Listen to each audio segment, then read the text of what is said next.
The Canadian reality program Rust Valley Restorers ranks well among viewers.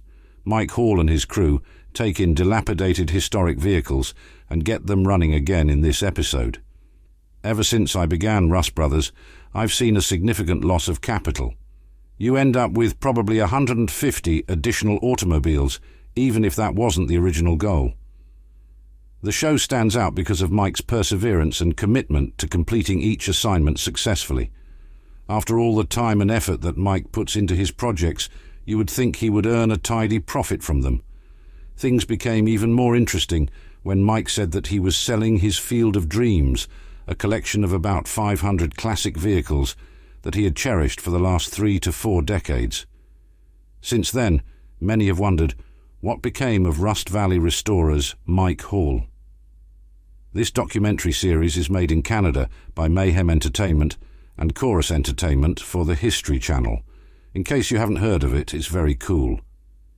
The idea is upon a peculiar and eccentric auto club in Tappan, British Columbia, located in the Rocky Mountains, who restore old rusted vehicles to make them seem like museum pieces.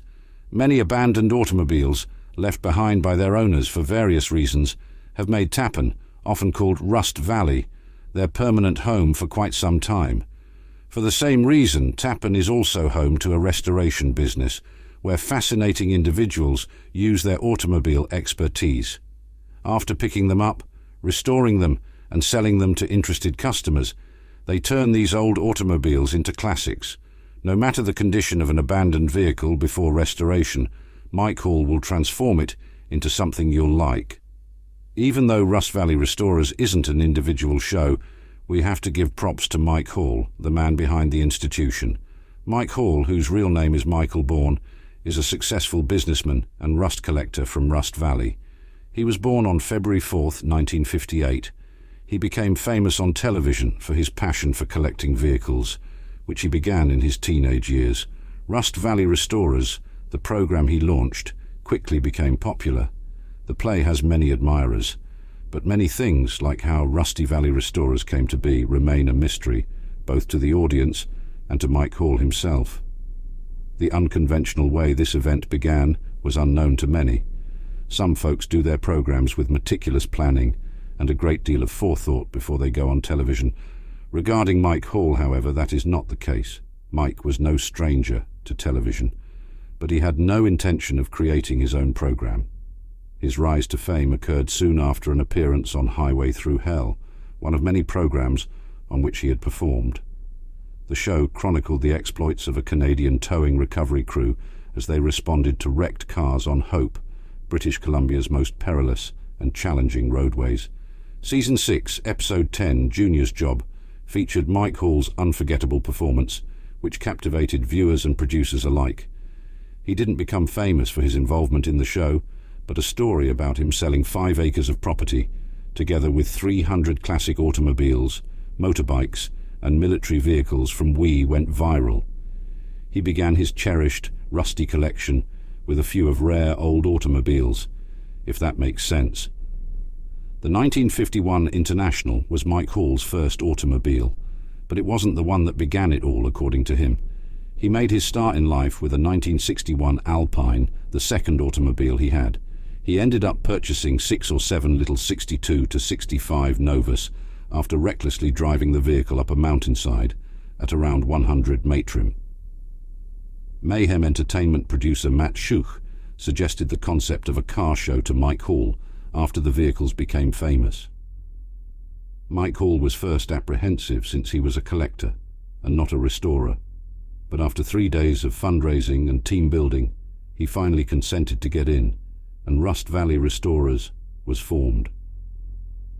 The repair shop was constructed on Mike Hall's rural farm in 2018 to kick off the show. Nevertheless, they had a difficult beginning. After Mike lost a lot of money and broke even on only 2 automobiles, his accountant delivered the devastating news.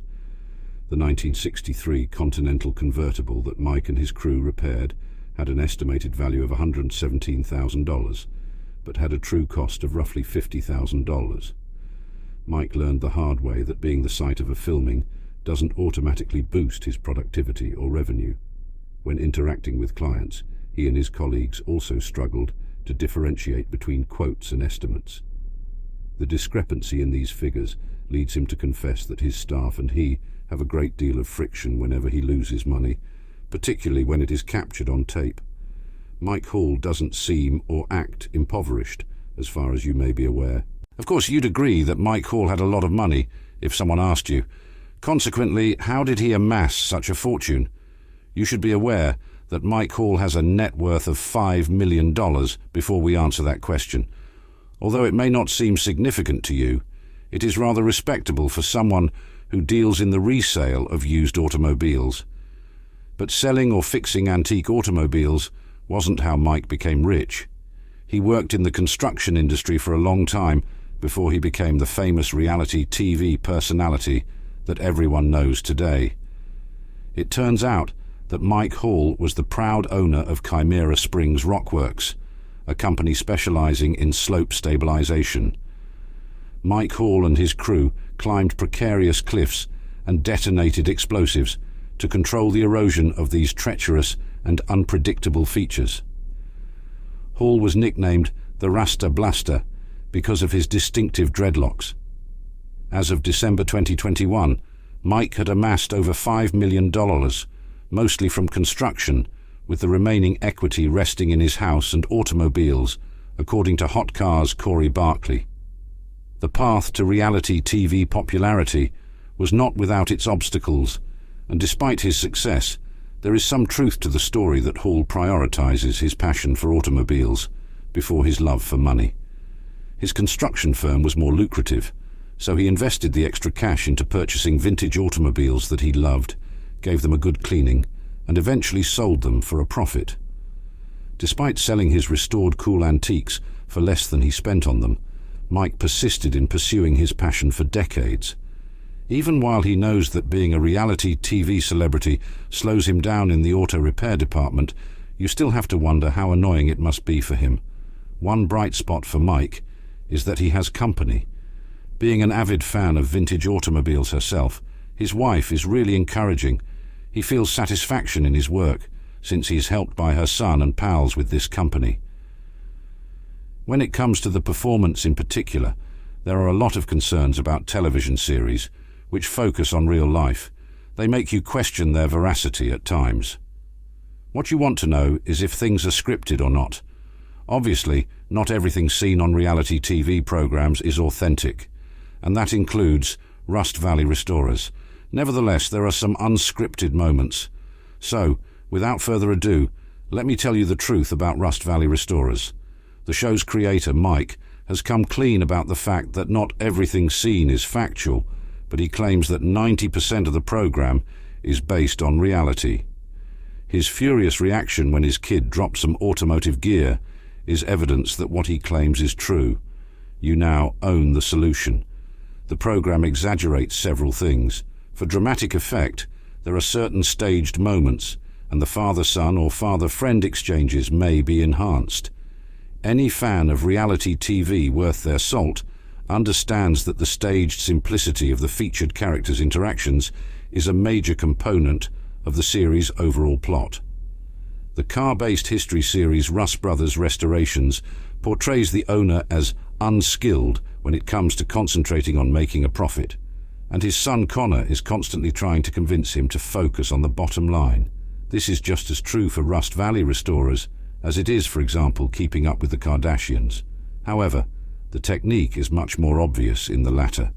Still, it's easy to understand how Rust Valley Restorers omits key details from Mike Hall's backstory. Still, Hall is completely forthright when he discusses his business, his feelings about appearing on a TV program, and his financial situation. Despite the fact that Hall has a history of making questionable financial choices due to his obsession with collecting and restoring classic cars, his track record as an entrepreneur proves he is no novice when it comes to managing a company. His declaration about selling his field of dreams was the most unexpected thing he said, leaving his followers wondering what happened to Mike Hall from Rust Valley Restorers. None of his other statements regarding the program, his life, or his money were anything like as stunning. It would be devastating to discover the origins of an empire that had been built with blood, sweat and tears, only to learn that it would one day collapse. That is shocking, isn't it? This is just applicable to Mike Hall and his land.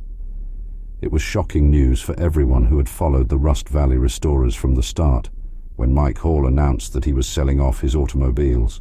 As we speak, the number of restored muscle vehicles has dropped from 600 to 40, all because someone had a fantasy. More of Mike Hall's renowned muscle vehicles were sold at this auction. Over the course of more than 4 decades, he had amassed this. He kept hundreds of automobiles in his collection, on his field of dreams, which he said he didn't want his loved ones to inherit. Why would Micah Hall make such a comment when he has a wonderful family that he loves with all his heart? But here's his rationale before you pass judgment.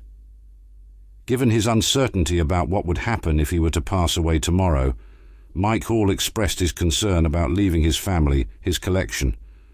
As a man approaching 70 years old, Mike is naturally contemplating his last days. His buddy, who was also a company owner, was the one he used as an example in his burial. His friend's family allegedly made a killing off of selling his automobiles for exorbitant prices after his death, and he was left to pay the price. If Mike were to sell vehicles over his lifetime, he would be the best seller in the world, according to Mike. Despite Mike's claims to the contrary, he did sell every automobile he listed, even if he was unable to sell everyone. Some he whooped, and others sold for much more than he had bargained for. In all, the auction was a huge success. Plus, Mike's collection has now reached a point where all of his automobiles can be contained in a single yard, the rationale for his operations. Mike had a rough year leading up to the auction. He stated that the abundance of natural catastrophes in the province forced him to essentially bring his firm out of retirement. Businesses are particularly vulnerable to the devastating effects of natural catastrophes. Aside from his son, Connor Hall, who stars with him on the program, Mike has no intentions to shut down the company entirely. Rather, he intends to pass it on to Connor. Mike has been used the Land of New Life outreach for vehicle storage for the last 3 years, but they want to expand it soon. Additionally, Paul was compelled to sell an additional 100 automobiles. He claimed to have retained some of his favorites, while selling projects worth $250,000 to $260,000 to others who are better suited to handle them. A shopping spree is not something he plans to undertake anytime soon either. In addition to his many Chevys, Mike held on to all of his 1970 Dodge Super Bs, a 1964 Malibu SS convertible with a 4-speed transmission that he owned for 30 years, a Buick GS 4-speed that he had for 40 years, and many more. Not only has Mike used natural calamities as an excuse, but he is also getting on in years and has complained of exhaustion. He pointed out, "Even if I drop dead tomorrow, I wouldn't feel bad. My family can deal with 40 cars. I think I've done a pretty good job. It's someone else's turn now." Now we can reveal today's subscriber favorite. Let's take a look at Mike Hall's life, which has been characterized by his love of constructing and refurbishing dilapidated vehicles into beautiful works of art. After he revealed he would not be continuing with the life we knew him to enjoy, many were upset. Many would have envied his existence. Would you say that Mike Hall, the host of Rust Valley Restorers, made some bad retirement choices now that you know the truth? Do you think it was pessimistic of him to dwell on death while he wasn't sick? The other option is that you support his actions. As we keep filling you in on the details surrounding Rusty Valley Restorers and Mike Hall, we would really appreciate it if you could let us know what you think. If Mike Hall has departed from his program and is no longer involved with his automobiles, then what is he doing to now? Fans of Rust Valley were shocked to hear that Mike had sold off 500 of his rotting classic automobiles, leading some to believe that this was Mike's way of ending his involvement with Rust Brothers Restorations and Rust Valley Restorers. Contrary to what was said, the reality was very different. Mike had to decide between maintaining Rust Valley Restorers and his cherished collection of historic cars. Mike ultimately lets go of his cherished collection in the last episode of Season 4. Avery and Connor couldn't bear to see Mike sell his prized collection of automobiles, so they made the decision simple by letting him pick out 10 of his favourites to hold on to. However, in the end, he kept 40 vehicles from the lot. Rust Brewers Restoration has a great deal of value for Mike Hall. Facebook and Instagram, among his other social media sites, demonstrate that Mike intends to continue working with Rust Valley. Mike has devoted himself fully to the auto repair company and has left the demolition aspect of the business which he ran before becoming famous on Rust Valley. Connor Hall, his son, who is still involved in giving old, rusting automobiles a new, gleaming lease of life, is also with him. For viewers, the most pressing question is, will Season 5 be greenlit? Rust Valley Restorers is a reality program that follows Mike Hall and his crew of car mechanics as they tackle dreadlocks and rock blasting. Mike is known as the Rasta Blaster. As we see them in each episode, they didn't exactly come clean about this. They fix up old, worn-out automobiles so that they shine like new again. All it does is provide us delight to see an ugly object turn into a stunning masterpiece. True, nobody is sad to see the program end. Mike Hall has stated that production has begun on Season 5, but he has been mum on the subject of whether or not this will be the series' last season. Additionally, Connor Hall hinted to a new Rust Valley Restorers season in an Instagram post. A release date is still pending, but filming has wrapped. We don't yet have a specific release date, but Season 5 of Rust Valley will be available in 2024, so get ready to refocus on your favourite program. The premiere will likely be shown first to subscribers of History Channel Canada and Motor Trend Plus. Since Season 4 is also now unavailable on Netflix, viewers will have to be patient. Season 4 concluded with Mike Hall making the most difficult decision of his life, selling his 500-car collection together with all the cars he had failed to rescue. We are eager to see what happens in the following season. Forest fires were looming in the region, and new limitations on permissions may have forced Hall to shut down his firm if he didn't act quickly. In the end, he chose to auction off his collection. At the same time, Avery Schaaf, his closest friend, was facing problems managing his own repair business due to complaints from the residents. In addition to arranging his own wedding, Connor, Mike's son, persisted in lending his assistance to the family business. Another enthralling season is about to begin, and the Rust Valley squad is prepared. So brace yourselves for a thrilling production. Important characters from the program. We can't stop gushing about Avery Schaaf, mechanic and reality TV star, since she is an indispensable part of the Rusty Valley Restorers team, and she also had an unusual route to stardom. Even though Schaaf has, in an unusual twist of fate, managed to keep much of his private life and background out of the spotlight, we do know a few things. Despite the mechanic's infamously tight-lipped nature about his love life, he isn't bashful about sharing photos of his kid Schaaf, whose name was finally derived from online comments rather than Schaaf himself. The fact that Connor, Hall's son, and a former employee of CHA, looks up to the flamboyant figure as a mentor is something that viewers of the show are already aware of, because to his massive Instagram following. At long last, we have the information that Hall's group of auto restorationists had a net worth of almost $200,000 in 2020. Fans of Rust Valley Restorers aren't just drawn to the show because of his fascinating and difficult-to-find real-life story. No discussion about Rust Valley Restorers would be complete without acknowledging his many contributions to the program. Canadian take on the genre contains many female leads, in contrast to shows like American Chopper. Cassidy McMillan, an auto body apprentice, is one of these ladies. She has a larger Instagram following than any of her co-stars and has featured in many episodes of Rust Valley Restorers. In an interview with the History Channel, McMillan admits that despite being an apprentice at the beginning of the series, she is well versed in the field of collecting, appraising, and reanimating auto cadavers.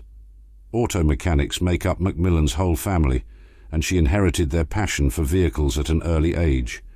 Even if he is unable to change it, McMillan's enthusiasm for the deal is contagious and entertaining. Despite her projected net worth of $1.2 million in 2021, she continued to give her all to her career.